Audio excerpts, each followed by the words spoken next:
All right, White Towel video. Ed Willis, Patrick Johnston. Ed, Brock Besser's out. We think he's back by the weekend, but last night we saw the season debut of Justin Bailey and Zach McEwen back in the lineup scoring a goal. What are those two? I mean, they're depth players, let's be honest. They're not guys that are necessarily going to take you anywhere. They're good players to have, but they're not moving the meter. You know, what do those two players and their roles that they're currently playing tell you about the broader state of this team? Well, yeah, I think it just speaks that they finally created some organizational depth, and when they go down to Utica, they can bring up viable alternatives instead of just a guy that you hope can take up space for 3, 4, 5 games, whatever it is.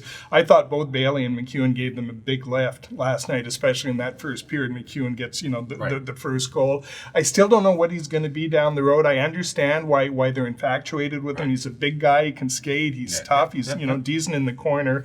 Not great with the puck. I don't know if he'll ever be that guy who can play in a top 6 or even a top 9 role, but he's a good stopgap for sure. Like what Bailey brought to the table, and there's some other intriguing characters still in Utica to come. So I think that's like I said, we've kind of seen the organization evolve over the 5 years of Jim Benning's reign here, and now I think you're starting to see the fruition of a lot of his work. It's a funny reminder, I think, in a way of the contrast we've seen in recent seasons where there wasn't a whole lot of depth, and the likes of here's the only mention I think he's ever going to get on the White Towel videos. Drew Shore. Do you remember Drew Shore? Yeah, I did, as a matter of fact. Good guy, but why was he here? Well, no, it wasn't. And if he was just a one-off, but there was half a dozen guys like that they would reach down and come up and virtually have zero impact on the lineup. And a lot of that has to do, I think, in the end also with how well they've done on the top end. Elias Pettersson has changed the story. Quinn Hughes has also changed the story. You look around the rest of the division, Connor McDavid's going to be out for 3 to 4 weeks. Mm-hmm. All of a sudden, the Canucks are kind of looking healthy and not sitting pretty, but that helps a lot. Their own chase for the playoffs. To me, it's a team that really has sort of writing its own story. And a lot of it's because they're playing better. They're not getting hurt. They're not chasing the game. And they're in a pretty good state health-wise. Yeah, no, there's a formula. There's definitely a formula we've seen play out, and it was all there in the win over Nashville on Monday night. Starts with the goalie, and we've been through this. To me, still the team MVP by a long shot. Depth scoring, the power play wakes up and counts. The young players all put their stamp on this game.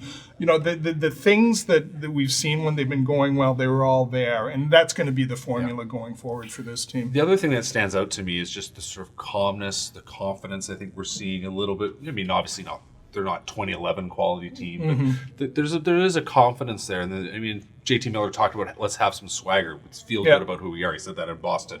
But there we were yesterday after we sort of wrapped up our media duties, and Quinn Hughes comes walking down the hall, and I was standing there talking to someone else, and he saw me and just sort of said, "Hey, how's it going? Good to see you."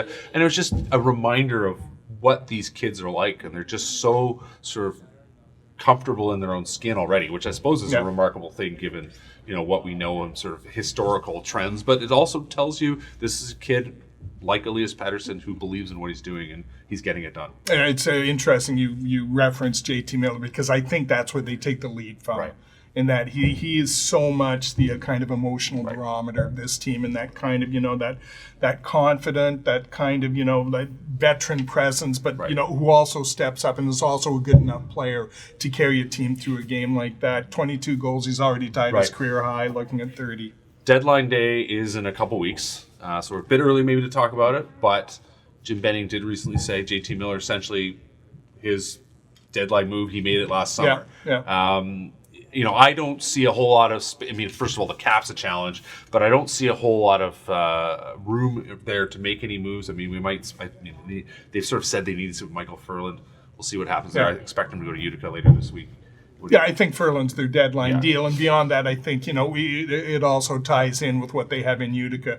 They've got 3 or 4 intriguing options yet they can explore. I wouldn't mind seeing Cole in for a couple of games. Everybody wants to see Rafferty in the NHL because I think he is going to be a big part of the team next year. I think he will be a factor next year, whether or not he's on the team or not. So these are things that are going to play out, I think, around the deadline. All right, folks, there you go. White Towel videos, check them out online. At theprovince.com and also on YouTube.